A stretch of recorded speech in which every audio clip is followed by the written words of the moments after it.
Hi everyone, I just wanted to talk to you about how to get to today's assignment.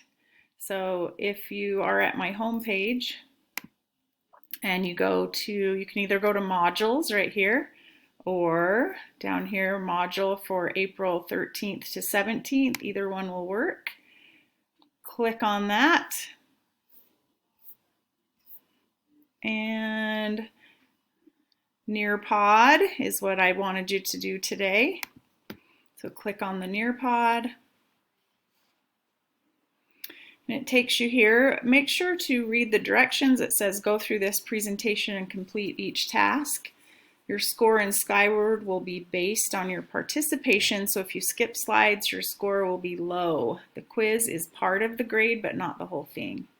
So your name should automatically be there, and you'll just go through the slides.